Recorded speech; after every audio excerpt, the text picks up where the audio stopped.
Hello everybody and welcome to 0 Mile ADV, a beginner's guide to adventure motorcycling. In this video, I aim to give you a true beginner's guide to understanding adventure bikes and what might be right for your very first bike. So in this video, I'm going to use some analogies that really worked for me and hopefully they make sense for you.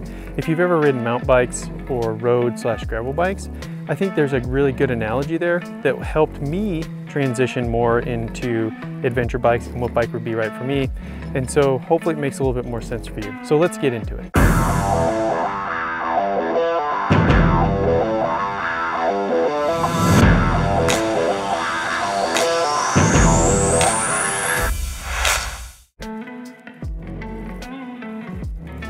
So how can we use something super common that we're all used to and we probably have ridden most of our lives to help us understand what adventure bike we'd want to get? And so here we're using bicycles to help us understand and make the decision as to which adventure bike we'd like to get. Now when we look at these two bikes, we can tell that there's quite a big difference between the two.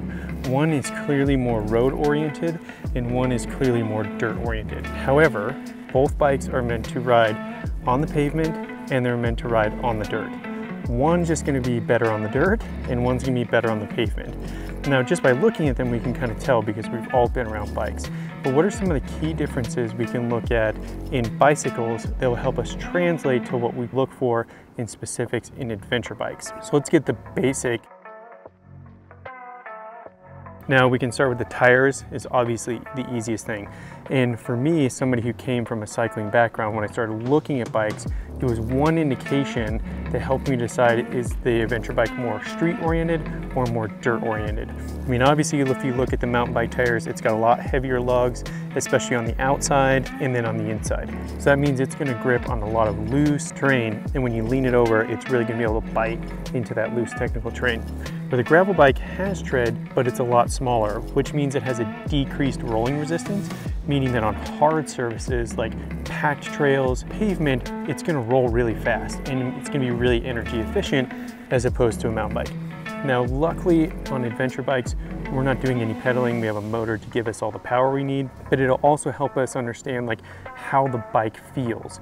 So when you have a super heavy tread on your mountain bike, even if it was an e-bike, it didn't have to pedal it, you would feel the sluggishness of it, right? Like it's not gonna be as smooth. There's gonna be a lot more rolling resistance as opposed to the gravel bike where it's gonna be a lot faster. But then that translates to when we get onto dirt. Obviously, with these tires, we're gonna be able to do a lot more technical terrain and it's gonna make a huge difference on how the bike handles off-road. But it doesn't stop there. So another thing we can take from bicycles is overall geometry that'll help us understand how a bike's gonna handle. So let's look at the mountain bike because I think it's one of the best examples. If you mountain bike a lot, one number that we talk about a lot is the head tube angle. So if we draw a straight line down from the top of the bike, what is the angle that this fork sits at? Now, generally the more the fork sits out, the better the bike will handle in technical terrain. However, the steering becomes slower and it doesn't turn quite as quick. So what does that mean on road? If you're bombing down a pavement on a mountain bike with a really steep extended head tube angle, turn slower in the corners, it's not gonna be as quick, it's not gonna be as nimble. Where the gravel bike has a steeper head tube angle, meaning it's closer to 90 degrees. Generally, I think mountain bikes are in the 65-degree head angle range. A gravel bike's gonna be in the 70s range, so about 10 degrees steeper. And I could be wrong on that, I'll check, put that below. But here, that means that when we're on pavement and we're going a lot faster, it's gonna turn a lot quicker, we're gonna get a lot more steering input, and we can just rail canyon corners, right? So it makes it a lot better on the street when we're on speed, and we have a lot better grip on the pavement. So now let's talk about suspension. So obviously the gravel bike has no suspension and the mountain bike does. But if we go back to the mountain bike example, I think suspension gives us a really good idea of how a bike's going to handle.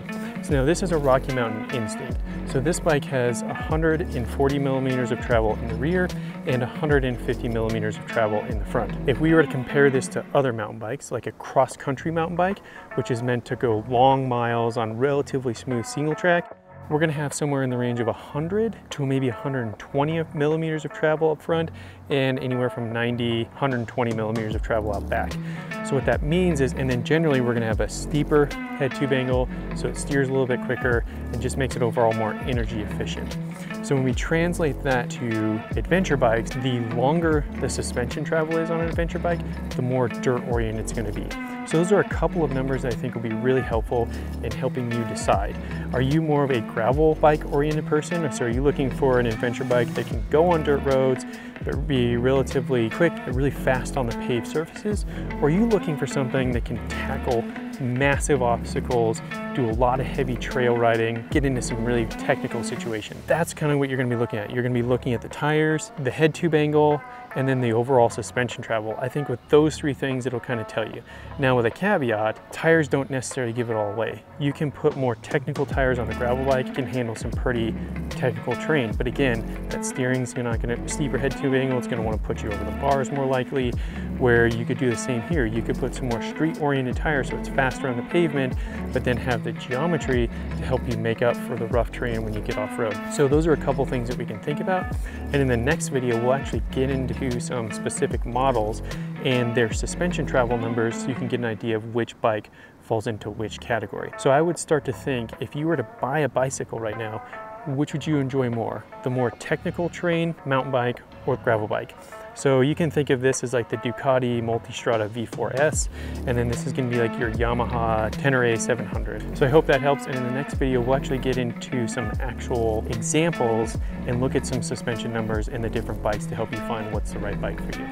So if you found this video helpful, click the notification bell and hit subscribe so that you get notified every time a new video comes out, and I really appreciate you being here, and until next time, stay safe.